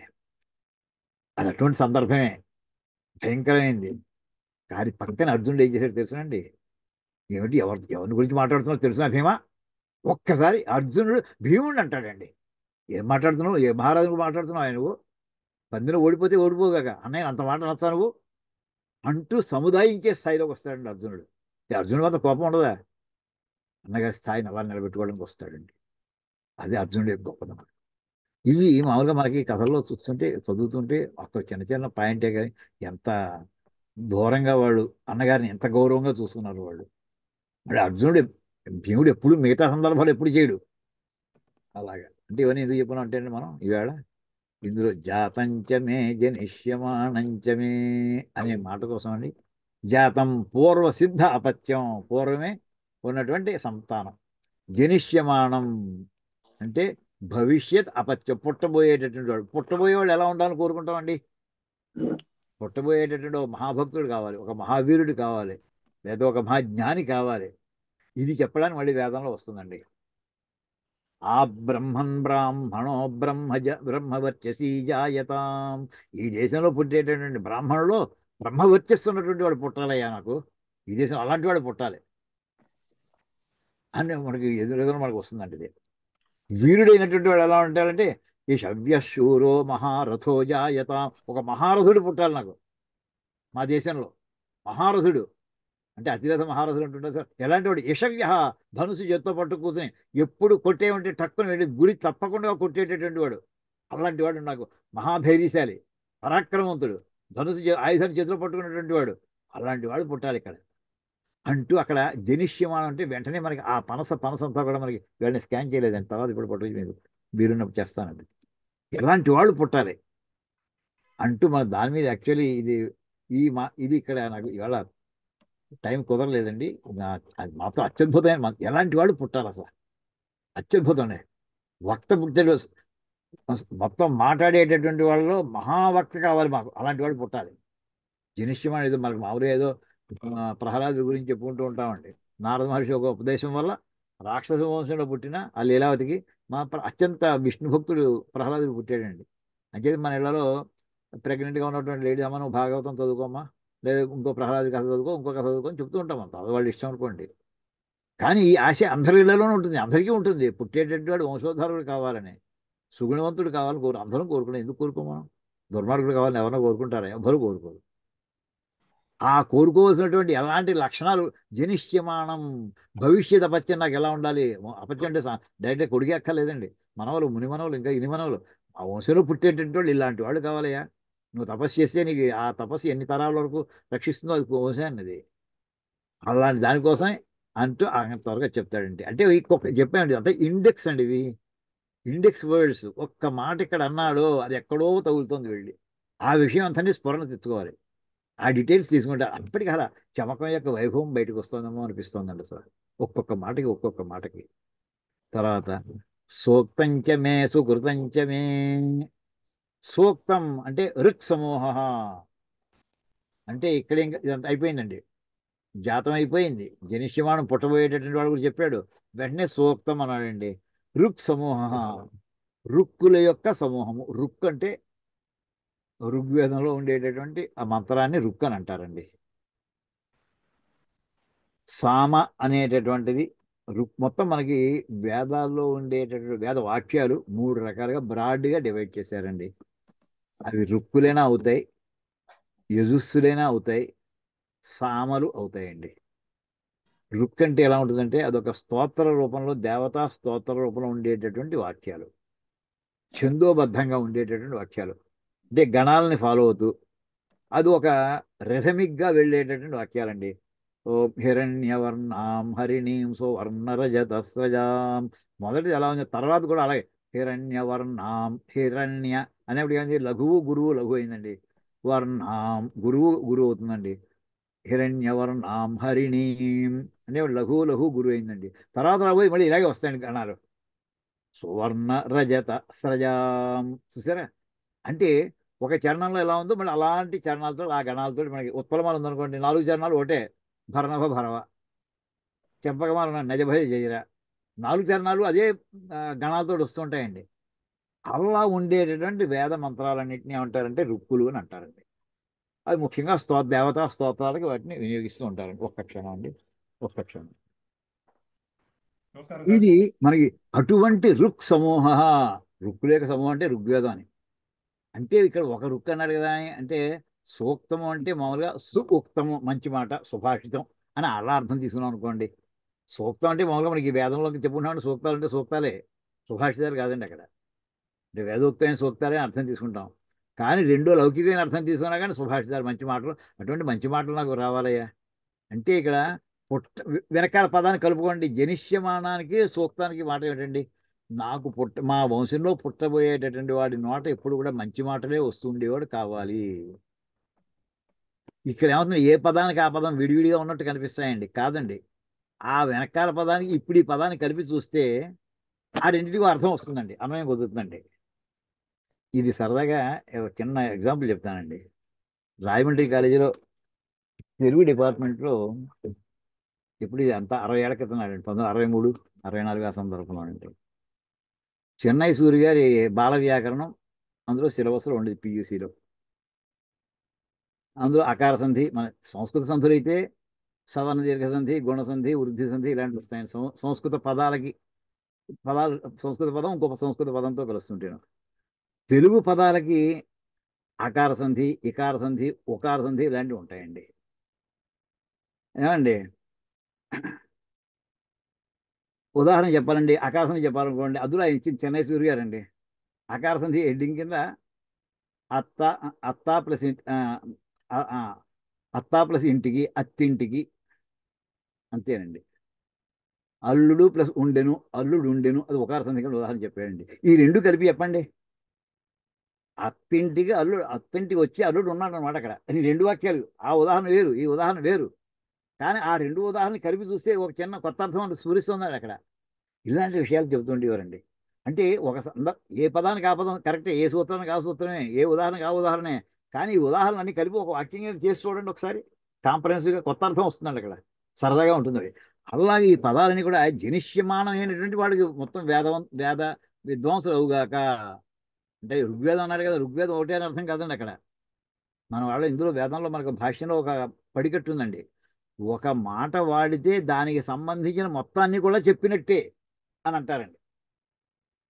అంటే మొత్తాన్ని మిగతా అని చెప్పక్కర్లేదు. ఒక జస్ట్ ఇండికేట్ చేస్తే చాలు, ఆ గ్రూప్ అంతా ఇన్వాల్వ్ అయిపోతుంది అని చాలా చోట్ల మన భాష్యంలో అలా చెప్పారండి. అలాగే ఇక్కడ ఎప్పుడైతే ఇక్కడ సూక్తం అని అన్నాడో, సూక్తం అంటే ఋగ్వేదం ఒకటే కాదయ్యా. ఋగ్వేదం అన్నాడంటే సామవేదం సంగతి ఏంటి, యజుర్వేదం, అథర్వవేదం, మొత్తం అన్ని వేదాలు కూడా ఈ కుర్రవాడిని అతను స్ఫూర్తిగా అనుగ్రహించుగాక. అది నాకు కోరుకుంటున్నా, కుర్రాడికే కదా, నన్ను కూడా అనుగ్రహించుగాక అని కోరుకుంటామండి. సూక్తంచమే సుకృతంచమే. సుకృతం అంటే ఏం చెప్పారంటే తజ్జన్యం అపూర్వం. తజ్జన్యం అపూర్వం. దాని తజ్జన్యం అంటే ఈ సూక్తముల వల్ల అపూర్వం, పూర్వము లేనటువంటిది. అపూర్వం అంటే నా పూర్వం కాదండి, ఇక్కడ జ్ఞాపకం ఉంచుకోండి. అపూర్వం అనే మాటకి ఒక విశేషం అర్థం ఉంది. మామూలు మనం అపూర్వం రా అంటాం, అపూర్వం అంటే పూర్వం లేనిది వచ్చిందని కాదండి. ఏమిటంటే అపూర్వం అనే మాటకి పుణ్యము పాపం అని రెండు అర్థాలు ఉన్నాయండి. ఎంచేతంటే ఇది మనకి ఇదివరకు చెప్పుకున్నాం ఒకసారి, ఇవన్నీ కూడా చెప్పుకున్నాయి అప్పుడప్పుడు అనేక సందర్భాలు, మళ్ళీ ఇంకోసారి పునశ్చరణ చేసుకుంటున్నామండి. ఇంకేంటంటే శాస్త్రస్య జామితా నాస్తి మా గురుగారు చెబుతుండేవారు. శాస్త్రానికి విసుగులేదయా, చెప్పింది మళ్ళీ చెబుతుంది, చెప్పుకోండి ఏం పర్వాలేదు, ఒకటి రెండు సార్లు చెప్పుకున్నా దృఢపడాలంటుండేవారు ఆయన. అలాగా అపూర్వం అనే మాటకి ఏమిటంటేనండి, ఏదో నాకు ప్రాబ్లం, ఏదో ఓ పని చేద్దాం అనుకుంటున్నాం, ఓ ఇల్లు కొనుక్కుందాం అనుకుంటున్నాడు ఒకడు. ఎన్నిసార్లు ప్రయత్నం చేసినా అవ్వటం లేదు. వాడు ఇంక మొక్కులు మొక్కుకుంటాడండి, వెంకటేశ్వర అయ్యా నేను కానీ నాకు కానీ ఇల్లు కానీ దొరికిందంటే నేను ఏదో సత్యనారాయణ చేసుకుంటాను, అన్నవరం సత్యనారాయణ స్వామి, అక్కడ కొండకు వచ్చి చేసుకుంటాను, అన్నవరం చేసుకుంటాను అన్నాడు. లేకపోతే నేను పొలి దండాలు పెడతానయ్యా, ఏవో రకరకాల మొక్కులు అందరం ఇస్తూ ఉంటామండి. ఏదో రకం ఈ దేవత కాకపోతే ఆ దేవత, ఆ దేవత ఇంకో దేవత, ఏదో దేవత మన ఏదో మనసులో అనుకుంటాం. కామ్యాలు మనకు ఉన్నాయి కదా, కామ్యాలు ఉన్నాయి కదా. ఇప్పుడు ఒక ఉదాహరణకండి, వాడు సత్యనారాయణ చేస్తానన్నాడండి. సరే ఇలా మొదలు ఏమంటాడు, నేను సత్యనారాయణ చేస్తున్నానయ్యా, నీ పని అయిన తర్వాత నేను కొండకు వస్తానయ్యా, ఇలా రకరకాల కాంబినేషన్స్ వస్తాయండి. ఇప్పుడు వీడు సత్యనారాయణ చేసాడండి. సత్యనారాయణ ఎంతసేపు పడుతుంది, ఓ 2 గంటలో 2:30 గంటలో పడుతుంది, మొత్తం 5 కథలతో చెప్పుకునేప్పుడు. ఇప్పుడు ప్రారంభించే ముందు ఇంకా వాడికి పుణ్యం రాలేదు, అంతే వాడు ఇంకా చేయలేదు కదా. ధర్మం యొక్క లక్షణం ఏం చెప్పారంటే ధర్మం చెయ్యాలి, ధర్మం చెప్పడం కాదండి, ధర్మం చెయ్యాలి, యాక్షన్లో పెట్టాలి. మంచి మాట చెప్పేసి సరిపోదండి ఇక్కడ. ధర్మం యొక్క ఏంటంటే అది కర్మ, శోధన లక్షణార్థో కర్మ అంటారండి. ధర్మం చేస్తేనే అప్పుడు నీకు యాక్షన్ దాని రిజల్ట్ వస్తుంది. ధర్మాలు తెలిసి ఉండడం కదా, ధర్మజ్ఞత్వం కాదని కదా, ధర్మ ఆచరణ కావాలి. అంచేత వాడు సత్యనారాయణ చేసాడండి. సో 2 గంటలు సత్యనారాయణ చేసిన వెంటనే వెంటనే పూజ అయిపోయిన హరి ఓం తత్సత్ బ్రహ్మార్పణం వస్తూ అన్నంత వెంటనే వాడు ఇల్లు వచ్చేస్తుందా, లేదా పరీక్ష కోసం వెంటనే అప్పటి వాడు పరీక్షలో రిజల్ట్స్ వచ్చేస్తాయి, ఇంకా ఎగ్జామ్స్ అయ్యి ఉండకపోవచ్చు వాడికి. వాడి ఎగ్జామ్స్ ఎప్పుడు 2 నెలల తర్వాత అయ్యాయండి, అప్పుడు వాడు పాస్ అయ్యాడు అనుకోండి. అన్నాళ్ళు వీడికి చేసినటువంటి ఈ పుణ్య ఫలం ఎక్కడ ఉంటుంది అని అడిగారండి. మరి అప్పుడు చేస్తున్నాడా, 2 నెలల ముందర చేసేసాడు వీడు. దానికి ఏం చెప్పారంటే దాన్ని అపూర్వము అని అన్నారండి. వాడు ఈ క్రతు ఏదైతే ఈ పుణ్యక్రియ ఏదైతే ఉందో, సత్యనారాయణ అనండి, పొల్లుదండాలండి, ఇంకోనండి, ఏదైనా సరే క్రియా నిమిత్తమైనటువంటి యాక్షన్ రూపంలో ఉండే ధర్మకార్యం ఏదైతే ఉందో అది చేసే ముందర లేనిది, ఆ క్రతు అయిపోయిన తర్వాత వెంటనే ఫలం రానప్పుడు ఈ మధ్యకాలంలో ఎక్కడ ఉంటుంది అది, దానికి ఏం పేరు పెట్టాలి, అది పుణ్యం అందామా పాపం అందామా, ఏది పదం కదండి, అపూర్వం అని అన్నారండి దాన్ని. కర్మకు ఫలం ఉంటుంది కదా, చేసిన పనికి ఫలం ఉండాలి, ఏ రూపంలో ఉంటుంది, ఫలం రూపంలో ఉంటుంది. ఆ ఫలం ఏ రూపంలో ఉంటుంది, అపూర్వం, దాని పేరు అపూర్వం అండి. అది కనుక మంచి పని ఏంటి ఆ అపూర్వం అంటే పుణ్యం అని అర్థం వస్తుందండి. వాడు మహాపాపం చేసాడు, మహాపాపం చేసి క్షణంలో పోతారా? రావణాసుడు సీతాదేవిని అపహరించాడు, అంతకంటే మాత్రమే అపకారం కూడా ఏం లేదు అసలు. ఆ క్షణంలో వాడు పోలేదే. ఓ పెద్ద ప్రయత్నం చేస్తే ఏడాదికి 10 నెలలకు పోయాడు వాడు. మరి ఇన్నాళ్ళు చేసి వాడు చేసిన పాపం అంతా ఏమైపోయింది? ఉందా లేదా? వాడు అప్పుడప్పుడు పోలేదు కదా. ఆర్గ్యుమెంట్ అలా చేయొచ్చండి. ముట్టుకుంటే వాడు కాలిపోవాలి కదా, కాలిపోలేదు కదా అంటే వాడు చేసిన పాపం కాదనమాట అని ఇలా కౌంటర్ ఆర్గ్యుమెంట్ స్టార్ట్ చేశారు అనుకోండి, మన దగ్గర డైరెక్ట్గా ఉండదు. ఈ మధ్య అప్పుడప్పుడు మనకి కొంతమంది నాస్తివాదులు అయితే వీళ్ళు గ్రహణం పడుతున్నప్పుడు మేము ఇప్పుడు ఏం తినకూడదు మన వాళ్ళు సిద్ధాంతం చేస్తుంటారు. మేము తింటామండి, ట్యాంక్ బండి మీద కూర్చొని పొట్లాలు పొట్లాలు తెప్పించి మేము అది తిన్నాం ఇది తిన్నాం అని చెబుతూ ఉంటారు. ఫలం అప్పుడే వాడి చెడు పదం అప్పుడే రావట్లేదు. గ్రహణం వస్తుంది మేము సూర్యుని చూడకూడదని మేము చూస్తాము. ఓ వ్యతిరేకమైనటువంటి వాతావరణం ప్రయత్నం చేస్తారండి వీళ్ళు కొంతమంది. ఫలం అప్పటికప్పుడు కనిపిస్తుందా? కనిపించట్లేదు. మొన్నాడు పొద్దున ఈ పూట తినేసాడండి గ్రహణం టైంలో పులిహోర తిన్నాడు, ఇంకోటి తిన్నాడు. అప్పుడేం రాలేదు కడుపులో పోట్లు, మొన్నాడు పొద్దున అందుకుందండి. అప్పుడు ఇందాక అన్న మాట్లాడినవాడు వాడు దగ్గరలో ఉన్నాడా? సఫర్ అయ్యేవాడు వేరు, చెప్పినవాడు వేరు. చెప్పినవాడు తప్పించి పారిపోయాడు అనేసి వెళ్ళిపోయాడు. వీడు బాధపడతాడండి. కళ్ళు పోయినవాడు ఎంత లక్షల మందిలో ఒకళ్ళిద్దరు కళ్ళు పోయిన గ్రహణం వలని చూడొద్దని మనవాడు జనరలైజ్ చెప్పి పెట్టేశారు అసలు. దానికి మళ్ళీ రిపేర్ లేదు దానికి. ఆఫ్థల్మాలజీలో దానికి మళ్ళీ ఆపరేషన్ లేదు దానికి. గ్రహణం టైంలో కళ్ళు పోతే చూస్తే ఆ సమయంలో వాడు చేసిన పాపం అప్పటికప్పుడు ఫలం ఇవ్వదండి, పుణ్యం అప్పటికప్పుడు ఫలం ఇవ్వదు. అంతవరకు చేసిన పని పూర్తి అయిన తర్వాత ఫలం వచ్చేంత వరకు అది ఏ రూపంలో ఉంటుంది అంటే ఈ అపూర్వం రూపంలో ఉంటుంది అని చెప్పారు. అందుకోసం చెప్తున్నాను ఇది. సుకృతం తజ్జన్యం అపూర్వం. తజ్జన్యం ఆ చేసినటువంటి మంచి పనులు ఏవైతే ఉన్నాయో, లేదా సూక్తం ఋగ్వేదం ఉంది, ఋగ్వేద యజ్ఞకర్మ చేసినాడు. ఒక ఆయన పౌండరీకం చేస్తున్నాం అని వచ్చారు నిన్న. ఓ పెద్ద మహాకర్త అది. దానివల్ల డెఫినెట్గా అది మొత్తం లోకక్షేమం కోసం చేస్తారు. దానివల్ల ఏమో సిద్ధిస్తున్నాయి అపూర్వం. అది ఫలం వచ్చినప్పుడు మనకు కనిపిస్తుందండి, అంతవరకు తెలియదు. అది అది ఏమైందో తెలియదు.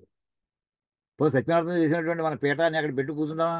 పూజ అయిపోయిన వెంటనే పీటలు ఎత్తేస్తాం, దేవుడు సర్దేస్తాం, ఎక్కడో పెట్టేస్తాం, మొత్తం ఖాళీ అయిపోతుంది మళ్ళీ హాల్ అంతా కూడా. ఎవరు ఉండరు, వచ్చిన బంధువులు వెళ్ళిపోతారు భోజనం చేసి. మరి చేసిన క్రియ యొక్క ఫలం ఎక్కడ ఉన్నది?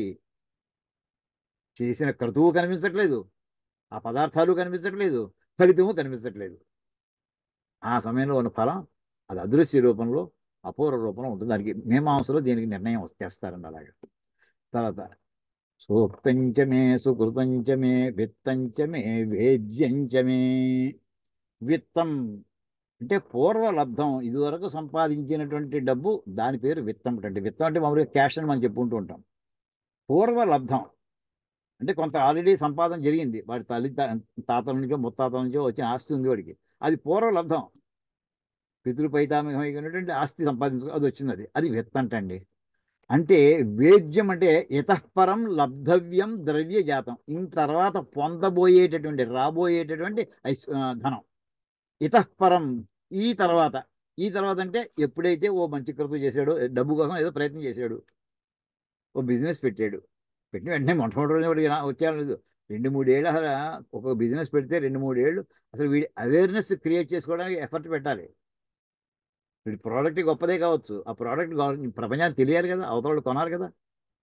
అది కొంటే అది ఏమన్నా 2-3 ఏళ్ళు నష్టపడాలి, తర్వాత అందుకుందనుకోండి. అదంతా ఎందుకు వస్తుంటే వేద్యం. మామూలు వేద్యం అంటే మనం ఏమంటామంటే తెలుసుకోదగినది అని అనుకుంటూ ఉంటామండి. వేద్యం అంటే తర్వాత కానీ ఇక్కడ అర్థం ఎలా చెప్పారంటే ఇతఃపరం లబ్ధవ్యం ద్రవ్య జాతం, ద్రవ్య సమూహం. అది అనేక రూపాల్లో ఉండొచ్చు. అంటే ద్రవ్యజాతం అంటే ఆవేళకి షేర్లు, రకరకాలు ఏమున్నాయి అడిగట్టు మనకు తెలియవు. ఆవేళ అవన్నీ కూడా వెల్త్ కింద భాగంలోకి వస్తాయి. అవన్నీ కూడా నాకు కావాలి అని కోరుకుంటూ పరమేశ్వరుని ప్రార్థిస్తున్నాడండి. భూతంచ మే భవిష్యచ్చ మే. భూతం అంటే పూర్వసిద్ధం క్షేత్రాది, పూర్వమే వీడికి లభించి సిద్ధంగా ఉన్నటువంటి క్షేత్రాది పొలం ఇలాంటివన్నీ కూడా ఇందాక చెప్పుకున్నాం కదండి. మా తాత ముత్తాతలు గడించి ఇచ్చినటువంటిది, అది వంశపారంపరంగా వచ్చినటువంటిది. వీడి స్వార్జితం కాదు ఇది, పిత్రార్జితం అంటాం మనం. ఆ పిత్రార్జితమైన క్షేత్ర ఆది భూములు మొదలైనవి. ఇంకా చాలా ఉన్నాయి అక్కడ, అనేక అనేక రకాలు ఉంటాయండి. బంగారం కావచ్చు, వస్తువులు ఆభరణాలు కావచ్చు, అది పూర్వం వాడు పెట్టుకుని వాడికి పిత్రార్జితంగా వచ్చేవాడికి. భవిష్యత్ సంపత్ అంటే సంపత్స్యమానం భవిష్యత్తు. భూతంచ మే భవిష్యచ్చ మే. భూతం అంటే పూర్వం వచ్చినటువంటి ఐశ్వర్యం అనుకుంటే ఇంకా రాబోయేటటువంటి దాని పేరు భవిష్యత్ పదంలో సూచించారని చెప్తున్నారు. భూతంచ మే భవిష్యచ్చ మే. ఇప్పుడు మనం వేదోక్తమైనటువంటి ఆశీర్వచనం, వేద పండితుల దగ్గర ఆశీర్వచనం తీసుకునేటటువంటిది మనం యోగము క్షేమము అని రెండు పదాలు ఉన్నాయండి. ఒకటి లేనటువంటి ఐశ్వర్యం రావడం, ఇంకొకటి ఉన్న ఐశ్వర్యం జాగ్రత్తగా ఉంచుకోవడం, ఉండడం, అంటే నష్టం కాకుండా ఉండడం. ఇల్లాగా ఇక్కడ ఒకటి పూర్వం ఉన్నటువంటిది జాగ్రత్తగా ఉండాలి, అది పాడైపోకుండా ఉండాలి. ఇచ్చినంత పూర్వం పెద్దలు ఇచ్చినంత కూడా ఆస్తి పాడు చేశారు అంటే, ఆస్తి పాడు చేశారంటే వీడి చేతగా లేదు, వీడికి లేదా వీడి లక్షణం, వీడి జాతక లక్షణం అలాంటిది అయిపోయింది. ముట్టుకుంటే అగ్నిహోత్రం అయిపోతుంది. లేదు, వాడు గింజ పాతేతాడు, మహావనం అయిపోతుంది అక్కడ. అది వాడి యొక్క హస్తవాసి అంటుంటాం. భవిష్యచ్చమే, అది కూడా భవిష్యత్ సంపశ్యమానం, భవిష్యత్తులో సంపద కింద మారబోయేటటువంటి నాకు ఆ రకమైనటువంటి శక్తిని కూడా ఇవ్వయ్యా అని చెప్తూ ఇక్కడి నుంచి కాబట్టి మిగతా అన్ని కూడా మన తర్వాత క్లాసులో పెట్టుకుందామండి, ఇక్కడ కాకుండా. ఓం కాయేన వాచా మనసేంద్రియైర్వా బుద్ధ్యాత్మనా వా ప్రకృతి స్వభావాత్ కరోమి యద్యత్ సకలం పరస్మై నారాయణాయేతి సమర్పయామి. హరి ఓం తత్సత్. బ్రహ్మార్పణమస్తు. శ్రీ సీతారామార్పణమస్తు. ఓం తత్సత్.